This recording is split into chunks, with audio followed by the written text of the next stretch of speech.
Hello students and welcome to pharmacy India plus. तो अगर आप बी फार्म कर रहे हैं तो हमारा चैनल फार्मेसी इंडिया प्लस आपके लिए बेस्ट कंपेनियन रहने वाला है। और आज हम आपके लिए लेकर आए हैं the best reference book series, जिसमें हम आपको बताएंगे कि आपको कौन सी बेस्ट रेफरेंस बुक्स फॉलो करनी है अगर आप बी फार्म कर रहे हैं तो। अब रेफरेंस बुक्स आपके लिए क्यों जरूरी होती हैं? क्योंकि रेफरेंस बुक्स वो बुक्स होती हैं जिनके अंदर का कंटेंट काफी डिटेल में और अच्छे स्टैंडर्ड तरीके से समझाया गया होता है। अगर आप रेफरेंस बुक से अपने नोट्स को प्रिपेयर करते हैं तो आप जो चीजें समझने वाले हैं वो आपको लाइफ टाइम के लिए याद रहती हैं। और अगर आप रेफरेंस बुक से पढ़ते हैं तो अगले सेमेस्टर में जब आपके सब्जेक्ट्स का एडवांस फॉर्म आता है तो आपको उन्हें समझने में आसानी होती है। बहुत सारी बुक्स पीसीआई सिलेबस के अकॉर्डिंग मार्केट में आज अवेलेबल है, लेकिन उन बुक्स से जब हम पढ़ते हैं तो हम सिर्फ एग्जाम में लिखने के लिए और पास होने के लिए, नंबर स्कोर करने के लिए उनसे पढ़ते हैं। लेकिन अगर आपको बेटर अंडरस्टैंडिंग चाहिए, अगर आप चाहते हैं कि आपको कॉन्सेप्ट्स पूरे क्लियर हो, तो आपको मैं रिकमेंड करूंगा कि आप हमेशा रेफरेंस बुक से ही अपनी पढ़ाई करें। तो अगर आप बी फार्म थर्ड सेमेस्टर में हैं तो आज का वीडियो आपके लिए इंपॉर्टेंट रहने वाला है, क्योंकि आज हम बात करेंगे the best reference books for B pharm third semester. चलिए, तो सबसे पहले हम आपके थ्योरी सब्जेक्ट्स की बात करते हैं कि कौन कौन से थ्योरी सब्जेक्ट्स आपको अपने बी फार्म थर्ड सेमेस्टर के अंदर पढ़ने हैं। तो सबसे पहला सब्जेक्ट हमारा होता है फार्मास्यूटिकल ऑर्गेनिक केमिस्ट्री सेकंड। जी हाँ, इसका पार्ट 1 आपने अपने बी फार्म सेकंड सेमेस्टर के अंदर कंप्लीट कर लिया है। ठीक, इसके बाद सेकंड सब्जेक्ट जो हमारा होता है वो होता है physical pharmaceutics first. Okay, the third subject is pharmaceutical microbiology. इसके अलावा आपका फोर्थ सब्जेक्ट रहता है फार्मास्यूटिकल इंजीनियरिंग। ठीक, तो ये 4 सब्जेक्ट आपको स्टडी करने हैं अपने बी फार्म थर्ड सेमेस्टर के अंदर। सबसे पहले हम स्टार्ट करते हैं फार्मास्यूटिकल ऑर्गेनिक केमिस्ट्री सेकंड, और इसके सिलेबस का एक आउटलाइन देख लेते हैं कि कौन कौन से टॉपिक्स आपको इसके अंदर कवर करने हैं।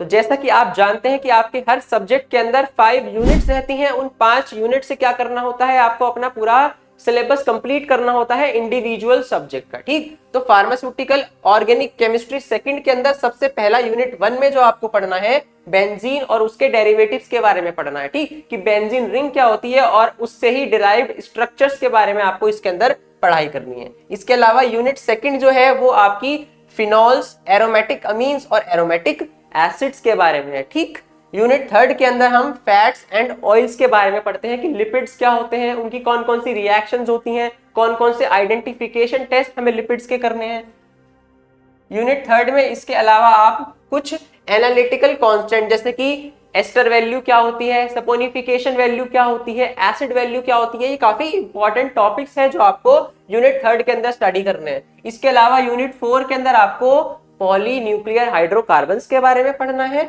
और यूनिट 5 हमारी साइक्लो एल्केन्स के बारे में रहती है। ठीक, जो एल्केन्स साइक्लिक फॉर्म में है उनके बारे में आपका यूनिट 5 के अंदर आपको स्टडी करना है। तो ये 5 यूनिट आपका पूरा सिलेबस रहने वाला है किसका, फार्मास्यूटिकल ऑर्गेनिक केमिस्ट्री सेकंड का। तो इसकी अगर मैं बेस्ट बुक्स की बात करूं तो सबसे पहले हमारी आती है text book of organic chemistry by Arun Bahl and BH Bahl sir. ठीक, तो ये बुक जो है आपको इजीली आपकी लाइब्रेरीज में अवेलेबल हो जाती है। इंडियन ऑथर की ये बुक है और इसके अंदर का कंटेंट काफी कलरफुल रहता है। ठीक, तो आपको पढ़ने में भी इसके अंदर क्या आता है, इंटरेस्ट आता है। और इंडियन ऑथर की बुक है तो आपको इसकी लैंग्वेज भी क्या लगेगी, थोड़ी सी इजी लगेगी पढ़ने के लिए। हो सकता है शुरुआत में आपको लैंग्वेज थोड़ी कठिन लगे, लेकिन जैसे जैसे आप इस किताब के साथ वक्त बिताएंगे तो मैं गारंटी देता हूं कि आप इसके अलावा फिर कहीं से ऑर्गेनिक केमिस्ट्री स्टडी नहीं करेंगे। ठीक, जो सेकंड बुक है वो हमारी बहुत रेफरेंस और स्टैंडर्ड वैल्यू की बुक है, जो है हमारी organic chemistry by Robert Thornton Morrison. तो मॉरिसन के नाम से ये बुक फेमस होती है कि मॉरिसन की बुक ऑफ ऑर्गेनिक केमिस्ट्री। ये भी अगर आपकी लाइब्रेरी में अवेलेबल होगी, अगर आपका कॉलेज पुराना है तो आपकी लाइब्रेरी में ये इजीली अवेलेबल होगी। और जितने भी आपके टीचर्स होते हैं वो कहीं ना कहीं इसी बुक को फॉलो करते हैं अपने ऑर्गेनिक केमिस्ट्री के लेक्चर्स की प्रिपरेशन के लिए। तो अगर आपको बहुत डिटेल के अंदर किसी भी रिएक्शन के मैकेनिज्म को समझना है तो आप इस बुक को रेफर कर सकते हैं। तीसरी बुक हमारी होती है organic chemistry bye SM. Mukherjee and SP. Singh. तो ये वाली बुक जो है ये 3 वॉल्यूम के अंदर आती है, वॉल्यूम 1, वॉल्यूम 2 एंड वॉल्यूम 3। तो आप इस बुक को फॉलो कर सकते हैं अगर आपको लैंग्वेज भी अच्छी चाहिए और डिटेल्ड अंडरस्टैंडिंग चाहिए किसी भी टॉपिक की अपने ऑर्गेनिक केमिस्ट्री के अंदर, ये बुक भी आपको काफी हेल्प करने वाली है। जो हमारी चौथी बुक है वो एल्गार सामी की फार्मास्यूटिकल ऑर्गेनिक केमिस्ट्री की बुक है। ये आपकी पीसीआई सिलेबस के आधार पर क्या है, पूरी डिजाइन करी गई है। आपके सारे सेमेस्टर्स की जितनी भी ऑर्गेनिक केमिस्ट्री है इस बुक के अंदर एक फॉर्म में आपकी अरेंज कर दी गई है। पीसीआई सिलेबस के आधार पे है, तो ऐसा नहीं है कि इसके अंदर आपको टॉपिक्स छोटे मिलेंगे। एल्गार सामी सर ने भी क्या कर रखा है, सारे टॉपिक्स को बहुत अच्छे से बहुत डिटेलली क्या कर रखा है, एक्सप्लेन कर रखा है। तो अगर आप इस बुक को परचेज करना चाहें अपने सारे सेमेस्टर्स के लिए फॉर ऑर्गेनिक केमिस्ट्री, तो आप इस बुक को भी क्या कर सकते हैं, रेफर कर सकते हैं। जो आपका सेकंड सब्जेक्ट रहने वाला है वो है हमारा फिजिकल फार्मास्यूटिक्स फर्स्ट। तो फार्मास्यूटिक्स फर्स्ट आपने अपनी फर्स्ट सेमेस्टर के अंदर पढ़ा था, तो उसी का एक एडवांस फॉर्म है फिजिकल फार्मास्यूटिक्स फर्स्ट। तो इसके सिलेबस की एक बार हम एक आउटलाइन देख लेते हैं। तो सिलेबस इसका भी 5 यूनिट का रहने वाला है। तो यूनिट 1 के अंदर हमें क्या पढ़ना है, सॉल्युबिलिटी ऑफ ड्रग्स के बारे में पढ़ना है। ठीक, सॉल्युबिलिटी ऑफ ड्रग्स से जितने भी रिलेटेड पैरामीटर्स हमें क्या करने हैं, स्टडी करने हैं हमारी यूनिट 1 के अंदर। यूनिट 2 के अंदर आपका states of matter and properties of matter आता है। ठीक, जो मैटर की स्टडी हम केमिस्ट्री के अंदर करते आ रहे हैं अपनी एलिमेंट्री स्कूल क्लासेस से, वही यहाँ पर क्या है, फार्मास्यूटिकल पॉइंट ऑफ व्यू से हमें यहाँ पर मैटर को स्टडी करना है। इसके अलावा एक इंपॉर्टेंट टॉपिक इधर आता है physico chemical properties of drug molecules, इसको भी हमें यूनिट 2 के अंदर स्टडी करना है। इसके बाद आता है हमारा यूनिट 3। तो यूनिट 3 के अंदर हमें सरफेस एंड इंटरफेशियल फिनोमेना यानी कि सरफेस केमिस्ट्री जो होती है उसको क्या करना है, उसको स्टडी करना है ड्रग के पॉइंट ऑफ व्यू से। ठीक, आगे चलते हैं। यूनिट 4 हमारी है, बहुत इंपॉर्टेंट है, कॉम्प्लेक्सेशन एंड प्रोटीन बाइंडिंग। तो प्रोटीन बाइंडिंग जो वर्ड है, जो यूनिट है या जो टॉपिक है, ये क्या होगा आपके आने वाले सेमेस्टर्स के अंदर भी इंपॉर्टेंट टॉपिक है और कहीं ना कहीं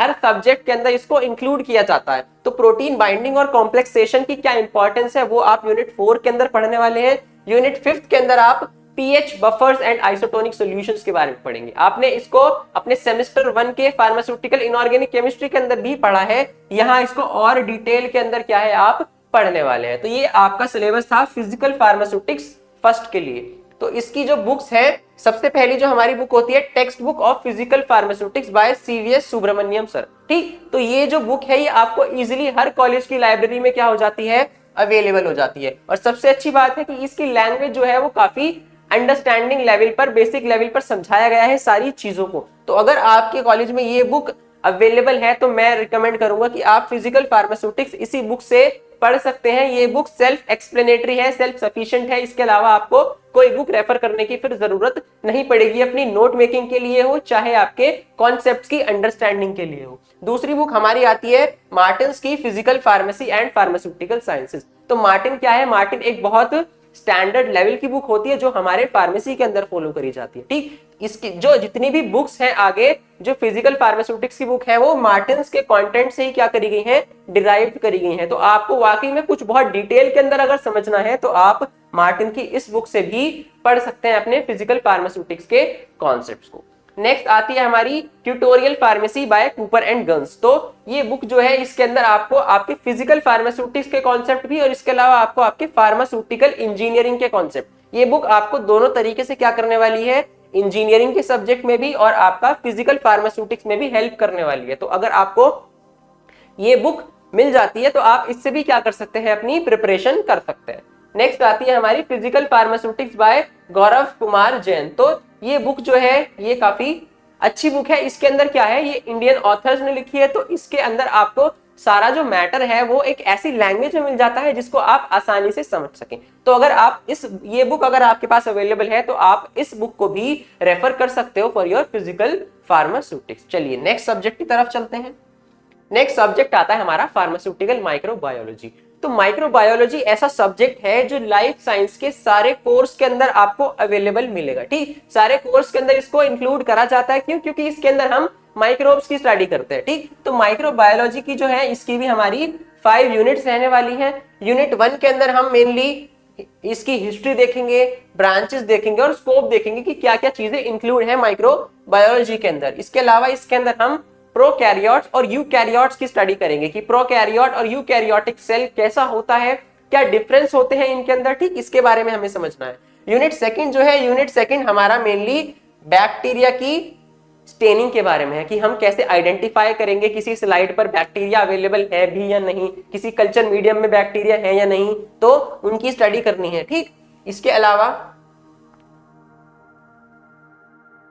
स्टरलाइजेशन के अंदर, स्टरलाइजेशन के बारे में भी हम यूनिट सेकंड के अंदर पढ़ते हैं। ठीक, यूनिट थर्ड के अंदर हम फंजाई और वायरसेस के बारे में पढ़ेंगे। ठीक, फंजाई एंड वायरसेस का क्या स्ट्रक्चर होता है, क्या चीजें इनके अंदर पाई जाती हैं, कौन कौन से बायोकेमिकल पैरामीटर्स हमें स्टडी करने हैं इनके अंदर, कैसे इनका आइडेंटिफिकेशन हो कि किसी कल्चर मीडिया के अंदर वायरस या फंजाई अवेलेबल है। ठीक, इसके अलावा हम डिसइंफेक्टेंट्स के बारे में क्या करेंगे, इस यूनिट के अंदर पढ़ेंगे।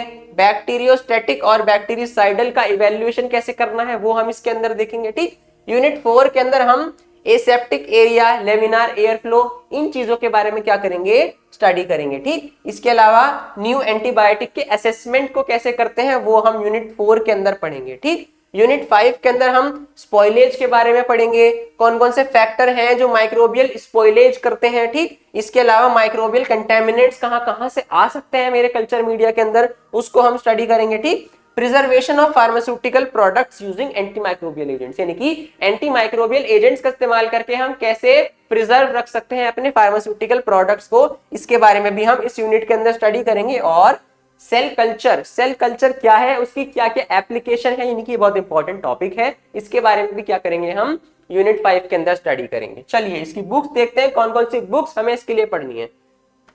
तो सबसे पहली जो सबसे रेफरेंस और स्टैंडर्ड लेवल की बुक है वो हमारी पेलजार माइक्रोबायोलॉजी की बुक है। ठीक, सारे जितने भी लाइफ साइंस के लोग होते हैं वो इस बुक को रेफर करते हैं अपनी माइक्रोबायोलॉजी की स्टडी के लिए। सबसे अच्छा प्लस पॉइंट क्या है कि जो जैसा बैक्टीरिया आपको स्लाइड के अंदर दिखेगा वैसे ही इमेजेस इसके अंदर इंक्लूड कर रखी हैं, तो इमेजेस काफी रियलिस्टिक होती हैं इसके अंदर।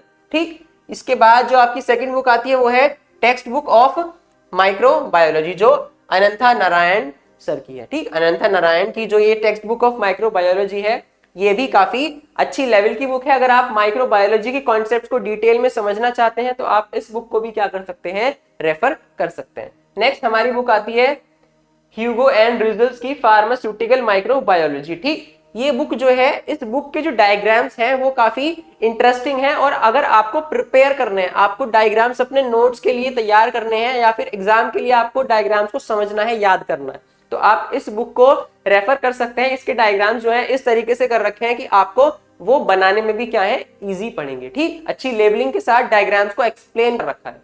नेक्स्ट आती है हमारे इंडियन ऑथर की pharmaceutical microbiology by NK Jain. तो इस बुक के अंदर क्या है, एनके जैन सर ने काफी सारे टॉपिक्स को बहुत अच्छे से एक्सप्लेन किया हुआ है। ठीक, आपको अगर अच्छी लैंग्वेज चाहिए, जो 3 बुक्स हैं ये काफी स्टैंडर्ड लेवल की बुक है, तो हो सकता है शुरुआत में आपको इनकी लैंग्वेज थोड़ी कठिन लगे, तो आप अपने पास डिक्शनरी को रखें, गूगल ट्रांसलेट को रखें। ठीक, तो किसी न किसी मीडियम के साथ आपको इनकी स्टडी करनी पड़ेगी। Pharmaceutical microbiology by NK Jain sir, इस बुक को आप क्या कर सकते हैं, इसकी लैंग्वेज थोड़ी सी, क्योंकि इंडियन ऑथर ने लिखी है तो आपको इजीली समझ आ जाएगी। तो ये बहुत अच्छी बुक है, बेस्ट बुक है, अगर आपकी लाइब्रेरी में अवेलेबल है तो आप इसको फॉलो कर सकते हैं for your note making and for your understanding of concept को अगर समझना है तो आप इस बुक को रेफर कर सकते हैं। नेक्स्ट है हमारा फार्मास्यूटिकल इंजीनियरिंग। इसको पहले क्या था, इसको पुराने सिलेबस में यूनिट ऑपरेशंस के नाम से हम जानते थे। तो फार्मास्यूटिकल इंजीनियरिंग सब्जेक्ट के अंदर क्या करना है आपको, जो डिफरेंट प्रोसेस या डिफरेंट इक्विपमेंट्स और मशीन्स जो यूज होती हैं आपकी फार्मास्यूटिकल मैन्युफैक्चरिंग के अंदर, उनके बारे में हम इस सब्जेक्ट के अंदर पढ़ते हैं। ठीक, तो यूनिट 1 के अंदर हमें फ्लो ऑफ फ्लूइड्स के बारे में पढ़ना है, साइज रिडक्शन क्या होता है ये देखना है, साइज सेपरेशन क्या होता है इसके बारे में स्टडी करनी है। यूनिट 2 के अंदर हम हीट ट्रांसफर को पढ़ेंगे कि कौन कौन से मैकेनिज्म होते हैं हीट ट्रांसफर के, इन सब को हमें देखना है। इसके अलावा आपको इवेपोरेशन को स्टडी करना है। ठीक, इवेपोरेशन की जितने भी कॉन्सेप्ट्स होते हैं वो हमें क्या करने हैं, स्टडी करने हैं हमारी यूनिट 2 के अंदर। इसके अलावा डिस्टिलेशन को समझना है। ठीक, डिस्टिलेशन भी आपका यूनिट 2 के अंदर इंक्लूड किया हुआ है। इसके बाद यूनिट 3 के अंदर आपको ड्राइंग एंड मिक्सिंग की जो प्रोसेस है इसके बारे में पढ़ना है, कौन कौन से इक्विपमेंट्स ड्राइंग एंड मिक्सिंग के लिए यूज होते हैं उनके बारे में आपको स्टडी करना है। यूनिट 4 के अंदर हम फिल्ट्रेशन और सेंट्रीफ्यूगेशन के बारे में पढ़ेंगे, और इनके साथ साथ इनके इक्विपमेंट्स जो फिल्ट्रेशन एंड सेंट्रीफ्यूगेशन में हमारी मदद करते हैं। ठीक, यूनिट 5 के अंदर हमें materials of pharmaceutical plant construction, corrosion और प्रिवेंशन, इन चीजों के बारे में क्या करना है, स्टडी करना है। आइए चलिए बुक्स देख लेते हैं कौन कौन सी स्टैंडर्ड बुक्स आपको फॉलो करनी है for pharmaceutical engineering note making. तो सबसे पहली आती है हमारी फार्मास्यूटिकल इंजीनियरिंग की यूनिट ऑपरेशंस की बुक, ठीक। सीवीएस सुब्रमण्यम की ये बुक जो है ये काफी अच्छी बुक है। अपने कॉलेज टाइम पे हम लोग भी क्या करते थे, इस बुक से ही नोट्स प्रिपेयर किया करते थे, ठीक। इसकी लैंग्वेज मुझे बहुत अच्छी लगती है। इसके अंदर जो डायग्राम्स दे रखे हैं वो काफी ऐसे होते हैं कि आप उनको देखकर क्या है इजीली याद रख सकते हैं, उनको इजीली ड्रॉ कर सकते हैं अपने नोट्स के अंदर, ठीक। तो ये बुक अगर आपकी लाइब्रेरी में वैसे तो इजीली अवेलेबल हो जाती है, तो आपको ये बुक आप क्या कर सकते हैं अपनी नोट मेकिंग और स्टडी के लिए, क्योंकि इसके अंदर आपको पॉइंट वाइज सारे इक्विपमेंट्स, सारी प्रोसेस, सारी जितनी भी इक्वेशंस होती हैं सबको क्या कर रखा है, बहुत अच्छे तरीके से एक्सप्लेन कर रखा है, ठीक। नेक्स्ट है आपकी फार्मास्यूटिकल इंजीनियरिंग बाय के संभा मूर्ति। तो ये बुक भी जो है ये अच्छी स्टैंडर्ड लेवल की बुक है, इसको भी क्या कर सकते हैं आप रेफर कर सकते हैं। इसका खासियत यह है कि इसके अंदर जो सारे प्रोसेस हैं, जितनी भी मैकेनिज्म है, उसको और ज्यादा डिटेल के अंदर आपको एक्सप्लेन करने को मिल जाता है, ठीक। इसके बाद हमारी आती है इंडस्ट्रियल फार्मेसी की बुक खार सर की, ठीक। तो ये जो लैकमैन की जो बुक है ये काफी स्टैंडर्ड लेवल की बुक है, क्योंकि ये इंडस्ट्रियल फार्मेसी की बुक है। वैसे तो आपका सब्जेक्ट आगे इंडस्ट्रियल फार्मेसी भी आएगा, लेकिन क्योंकि इंडस्ट्री के अंदर ये सारी प्रोसेस, ये सारी इक्विपमेंट्स यूज होते हैं, तो वो सारे आपको इसके अंदर भी मिल जाएंगे। तो इंडस्ट्रियल फार्मेसी की जो लैकमैन की ये बुक है, ये हमारी इंडस्ट्रीज भी फॉलो करती हैं अपनी मैन्युफैक्चरिंग प्रोसेस को स्टैंडर्ड कंट्रोल रखने के लिए, ठीक। तो जब ये इंडस्ट्रीज लेवल भी यूज करती हैं तो आपको इस बुक को एक बार हमेशा पढ़ना चाहिए, पढ़कर देखना चाहिए, क्योंकि इसके अंदर आपको जो अंडरस्टैंडिंग मिलेगी वो कहीं नहीं मिलेगी, ठीक। नेक्स्ट आती है हमारी रेमिंगटन की बुक। तो रेमिंगटन की जो ये बुक है ये हमारी, मैं इसको कह सकता हूं कि अगर फार्मेसी में कोई ग्रंथ है तो वो रेमिंगटन है। इसके अंदर आपको अपनी सारी चीजों, जितनी भी फार्मेसी के अंदर जो भी प्रोसेस है, प्रिंसिपल्स हैं, वो हमारे सारे इसके अंदर देखने के लिए मिल जाते हैं। तो रेमिंगटन की जो लैंग्वेज है आपको शुरुआत में थोड़ी सी टफ लग सकती है, वही जो मैं फिर कहूंगा, आप धीरे धीरे जैसे इसको पढ़ेंगे, अपने साथ डिक्शनरी को रखेंगे, तो आप क्या कर सकते हैं, इस बुक से बहुत बढ़िया लेवल के नोट्स बना सकते हैं, और जो चीजें आप इससे समझेंगे वो आपको लाइफ टाइम याद रहने वाली है, ठीक। तो ये थी हमारी कुछ best books for B pharm third semester. तो बी फार्म से रिलेटेड अगर आपको और कोई भी जानकारी चाहिए तो आप हमारे चैनल फार्मेसी इंडिया को फॉलो कर सकते हैं। अगर आप चैनल पर नए हैं तो इस चैनल को सब्सक्राइब कर लीजिए, क्योंकि यहां पर मिलेगी आपको आपकी बी फार्म से रिलेटेड सारी जानकारी। इसके अलावा आप हमारे टेलीग्राम चैनल को भी फॉलो कर सकते हैं, वहां पर आपको फ्री पीडीएफ नोट्स और क्वेश्चन बैंक जितनी भी आपकी रिक्वायरमेंट्स हैं फॉर बी फार्म, वो आपको यहां पर अवेलेबल हो जाएंगी, ठीक। चलिए मिलते हैं आपसे नेक्स्ट वीडियो के अंदर। Thank you so much.